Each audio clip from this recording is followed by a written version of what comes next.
आपको सबसे पहले इसी का सेवन करना चाहिए ताकि ये भोजन के प्रवाह को आसान बना दे। आज पेट का कैंसर, आंत का कैंसर बहुत ज्यादा हो रहा है। ये घटना बहुत कम होगी। ये सिस्टम के भीतर आभा को बढ़ाता है।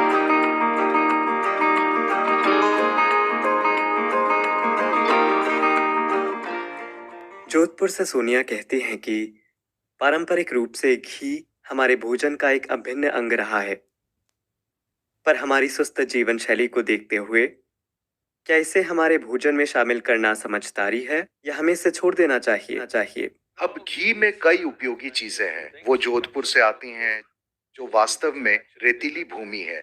ऐसी जगह में घी बहुत बहुत महत्वपूर्ण है, क्योंकि अगर घी में ये क्षमता है, आमतौर पर हमें इसे समझना चाहिए। आज हम इसे कई सारी चीजों के साथ मिला रहे हैं। घी और चीनी, घी और कार्बोहाइड्रेट और सब कुछ। आमतौर पर पारंपरिक रूप से घी को पहले निवाले के रूप में खाया जाता था।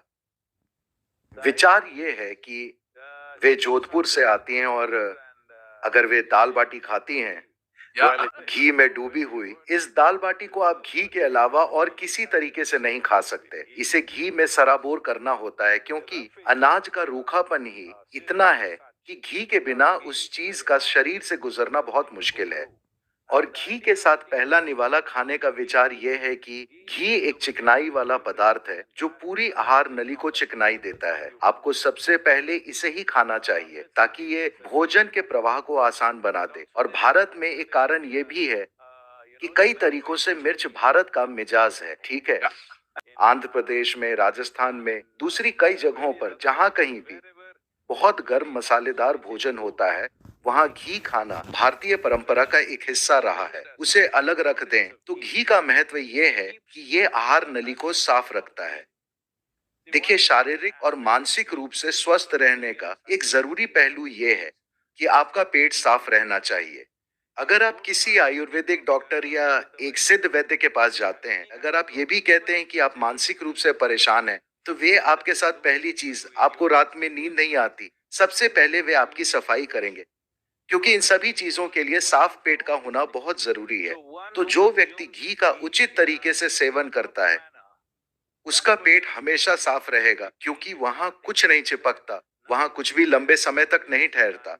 पेट का कैंसर, आंत का कैंसर बहुत ज्यादा हो रहा है। ऐसा नहीं है कि आप इसे पूरी तरह रोक सकते हैं, पर अगर एक निश्चित मात्रा में घी का सेवन किया जाए तो ये घटना बहुत कम होगी। घी सही गुणवत्ता का ही होना चाहिए।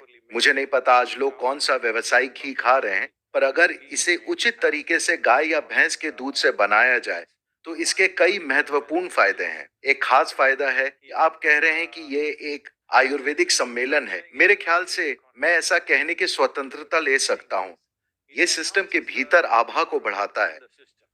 कोशिकीय आभा ऊंची उठेगी और आपका सिस्टम ज्यादा जीवंत हो उठेगा, जो कि लोगों के साथ आपके व्यवहार में प्रकट होगा। ये सिर्फ घी खाने की वजह से नहीं है। अगर आप घी और कार्बोहाइड्रेट, घी और चीनी एक साथ खाते हैं तो ये फैट के रूप में जम जाता है। पर अगर आप सिर्फ घी खाते हैं या भोजन के पहले निवाले के साथ थोड़ा घी खाते हैं तो ये चिकनाई के रूप में ज्यादा काम करता है। जब घी अकेला शरीर में जाता है तो उसे पचाने की शरीर की क्षमता बहुत कम हो जाती है। पर जब ये किसी चीज के साथ मिलकर शरीर में जाता है तो ये फैट इकट्ठा करता है। तो सुस्त जीवन के लिए, आपके सवाल में सुस्त जीवन का मुद्दा था, जो तभी होता है जब आप उसे चीनी और कार्बोहाइड्रेट के साथ मिलाते हैं, वरना घी आपको किसी भी तरह मोटा नहीं करता। ये आहार नली में एक चिकनाई वाले पदार्थ के रूप में ज्यादा काम करता है।